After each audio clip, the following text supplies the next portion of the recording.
Hey big art muscle friends. In this video, we're going to be drawing a zentangle inside of a yin yang symbol. The materials list is linked in the description below, so grab what you need and let's get started.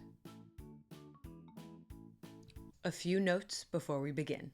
Number 1, this is the 4th video on my series on line. The previous lessons went over the process of creating lines and building patterns simply and slowly. We used entirely painted backgrounds as our starting point and then added lines to create a simple sunset, a peace sign with zentangles, and a seascape landscape that was all made of lines. I call it a linescape. I love bad jokes. Anyways, this lesson starts with a template. Sometimes it can be helpful to work inside a shape, especially when you just can't decide where to start on a giant watercolor background. I like using the yin yang symbol as a template because it captures opposite yet interconnected forces in a beautiful representation of unity. So why not add watercolor and zentangles to really make it pop and wow yourself and everyone you know? Next note. You can draw your own yin yang symbol for this project, preferably if you're using watercolor paint, on watercolor paper. But if you don't have watercolor paper, or you just don't feel like dealing with drying time, choose one of the templates I've linked for you, download, print, and go.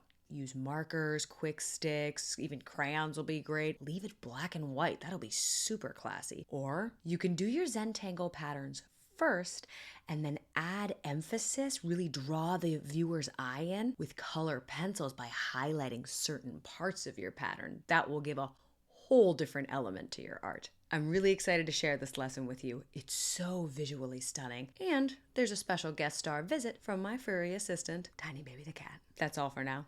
Let's build some art muscles. We're gonna start this project by painting our template. Choose a side, start painting.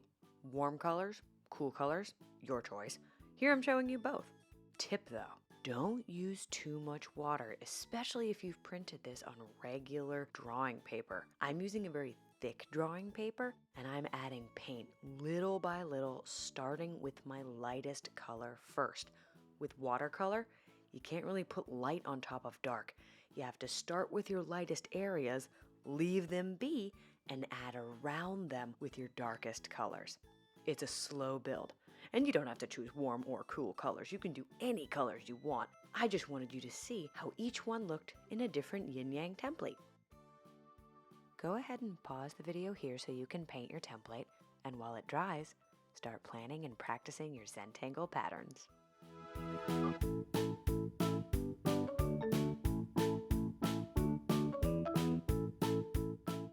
You'll want to start adding your designs with a pencil. First, separate your spaces. You're going to see here I'm making a circle and I'm not actually touching the page yet. I'm just getting my hand used to the curvature that I want. There's certain tools you can use to do this.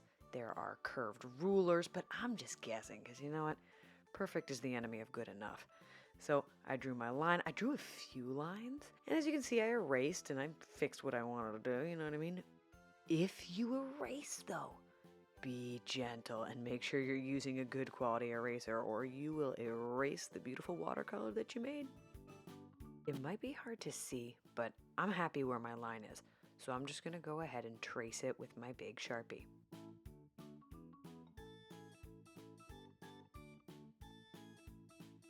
After I finish that line, I'm gonna guess where the next ones go. You can do this in pencil first if it makes you nervous and add as little or as many sections as you like. The more sections you add, the more zentangle patterns you'll be able to do. I'm gonna add more sections, but I'm going to use a different Sharpie. It's my regular fine tip one, not my ultra fine, just the regular fine tip. That way I have more sections, but they're slightly different. I'm creating some variety with my lines.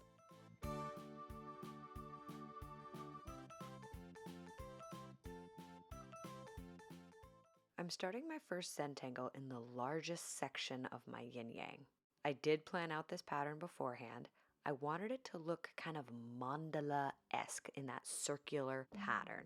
I chose this circular design layout because I wanted to maintain the theme of unity with my yin yang.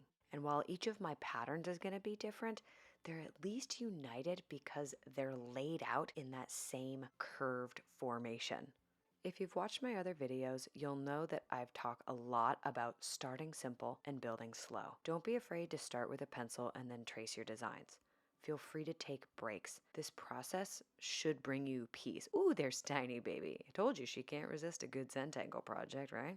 And she matches the color perfectly. Anyways, this process should bring you peace and like a zen-like feeling, hence the name a Zentangle. If it's not, take a break. If you need to practice on a scrap piece of paper, do so.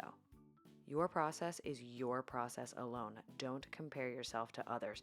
If I'm making this look easier than it seems to be, because I've done this before.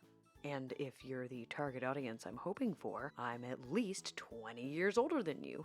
Regardless of how old you are, practice is what makes progress. So just start creating and have fun with it. Don't worry about what it's going to look like later. Instead, focus on the process, developing a love of learning and enjoying that process, including the frustrating parts, because that's a part of the journey. And I know it sounds cheesy, but it's real. One of the traits of really successful people in any area is the willingness to face difficulty, learning how to manage it, not how to avoid it. If you avoid it, it's harder to cope when those tough situations come around, and they will come around.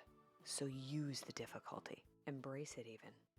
This is why I like art making. It's a really low risk way to practice really healthy habits that you can transfer to anything you're doing. Plus, you get something that looks really cool, like this yin yang.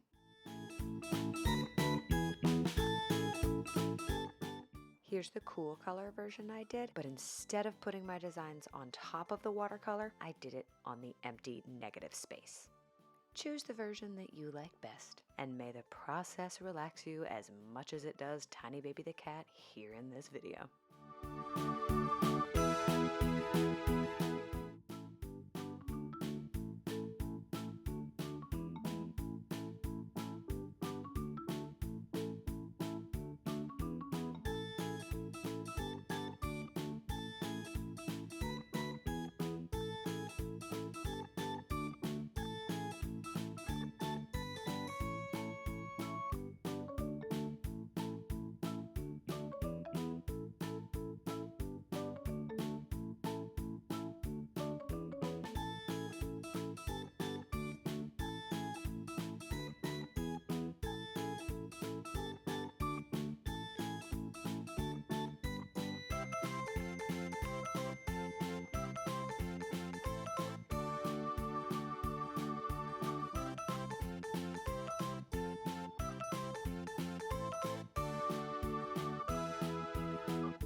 Thanks for watching this video and creating this beautiful piece with me. Now get ready, because in the next video of this series, I'm going to show you how to make your own templates with double shapes. I'm sticking with rectangles, but you could do this with triangles, trapezoids, hexagons, any shape you want. It's very geometric and really visually pleasing. For now, keep practicing, keep creating. I'm here for you, and I'll see you in the next lesson.